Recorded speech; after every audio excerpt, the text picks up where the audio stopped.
There's a very powerful strategy that can literally supercharge your cleaning business, and that is keeping a close eye on your competition. And when I say spying, I do not mean that you should do anything shady or illegal. Instead, I think it's important to find smart, ethical ways to take advantage of the information that is already in a plain sight right there for you. This kind of market intelligence can help you make better and more educated decisions, spot opportunities, and ultimately boost your bottom line. And many cleaning business owners are working hard but feeling stuck, and I was one of them. They're uncertain about how to price their cleaning services competitively, which customer segments to target, or how to make their business stand out in a crowded marketplace. And this uncertainty can lead to missed opportunities, costly mistakes, and stunted growth. Some business might even be losing money without realizing why. It is really frustrating situation that can leave you feeling like you are spinning your wheels like a hamster in a wheel but not able to get to a place. The solution is to become a market detective. There are more than 1 million cleaning businesses in the United States. That means there's a lot of competition but also a lot of precedents, existing playbooks you can study and learn from. By carefully observing what your competition are doing, you can gain valuable insight into the cleaning market in your market. This isn't about blindly copying others. It's about understanding the bigger picture so you can make smarter, more educated, more informed decisions and choices for your own cleaning business. So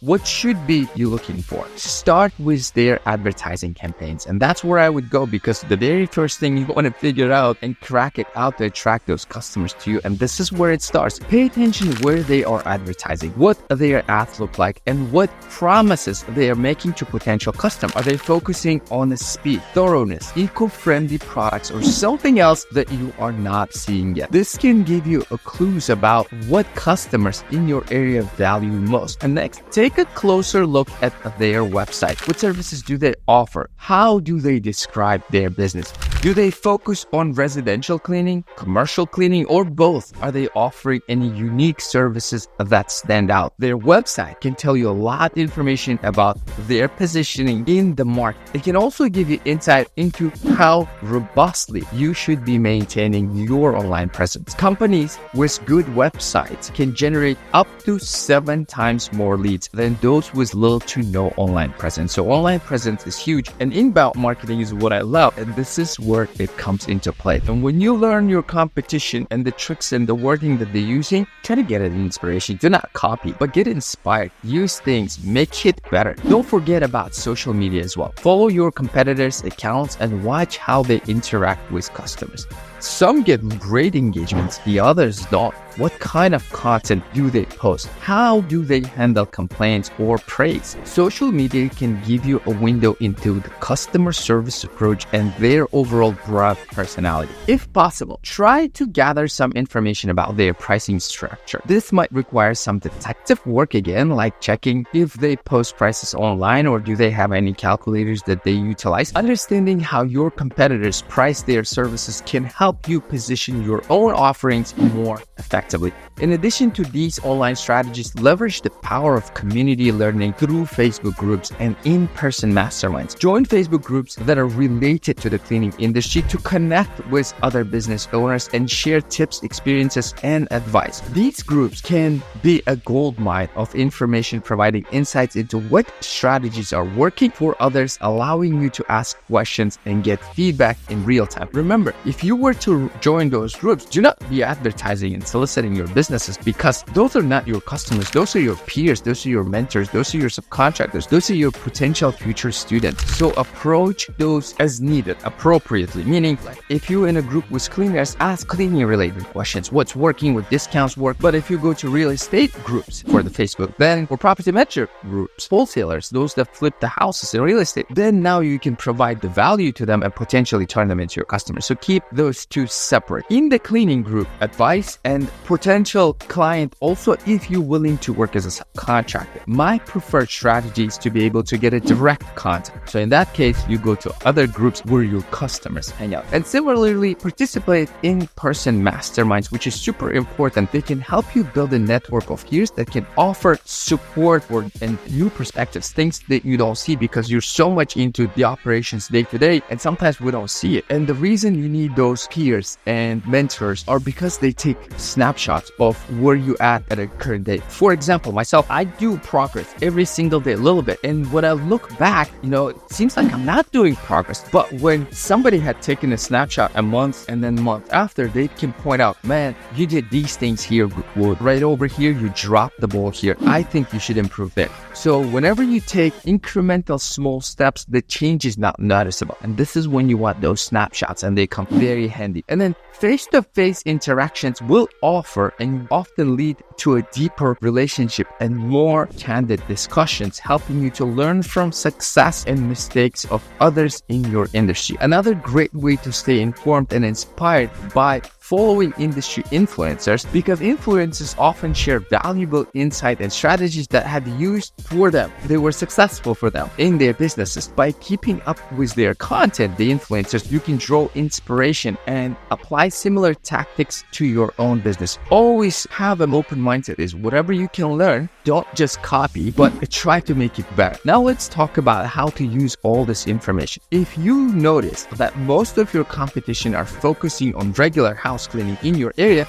you might spot an opportunity to specialize in a niche-like services. For example, that could be appliance cleaning, that could be post-construction cleaning, or even parking lot cleaning, or a trash bin cleanup. Especially that could be very effective in neighborhoods where a lot of elderly people live, because the trash bins get stinky and they need to be maintained. This could help you stand out from the crowd, because now you're offering that niche and people will know you. Segmenting it and breaking in and making your authority established, and from there people come for that service, and then they also will like, oh, you offer this as well, let me get that service as well. And that's how you can add. And so the idea is to be known for one service, stay focused, and then grow from there, instead of go wide and then completely lose traction. So if you discover that you are charging significantly less than others in similar services on your spying mission or detective mission, it might be time to reconsider your pricing strategy. You could, in that case, raise your prices and increase revenue in the time it takes to send a few emails or make phone calls. Some customers may leave anytime when you do a little pricing shock. Some people will leave, but most won't if you were providing a good service and personalized service, because people don't like to be changing cleaning teams. We are in their sacred domains, whether that's their office where they work or that's their house. So people would rather stay as long as your shock is not too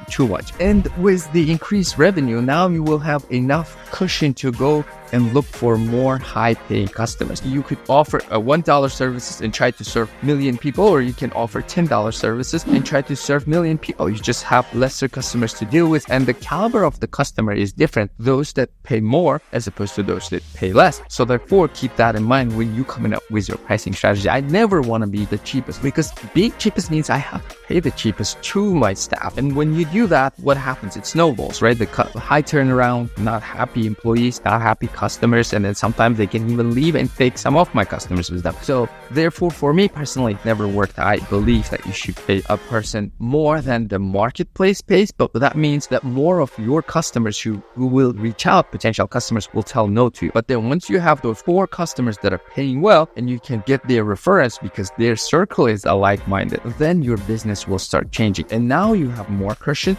to pay more, to save up more, to have a better lifestyle. This is a topic for a separate conversation. If you want me to focus more on a logical thinking when you're pricing your jobs, costs, and personal, let me know. I'll be more than happy to do that. So if you notice that a competitor's ads, one of the things that you want to do is pay close attention to your competitors' marketing efforts, right? If you notice that their ads are particularly eye-catching and effective, think about what makes them to work so well. How can you apply those principles to your own marketing without copying them outright? And I use that, for example, right now for my thumbnails, right? My intent was the thumbnail to create amazing thumbnail because I know I have a value that I deliver to you, the viewer, the cleaning business owner. But if I can stop your scroll, then you will bypass, right? Therefore, I watch what others are doing and I try to get inspiration. Then it goes for the title, and then I try to get the inspiration and then work, and then A/B testing as well. So therefore, don't get discouraged. You're not copying anybody. You're only taking the inspiration, and you're doing service because you know you're good. You know you can deliver to your customer. You know your customer service is unmatched. You know you're thorough. You know you're dependable. dependable. So do a favor and do everything you can to get in front of that customer. Do not use any tricks to do that, but do everything you can to position yourself so they can notice you, because then you're doing them a favor by providing a better service. Otherwise, they would miss out on. Customer feedback is super important, and on competitors' social medias, you can goldmine that information. If you see customers consistently complaining about a particular aspect of a service, make sure you are excelling in that area. This could be your chance to win over dissatisfied customers.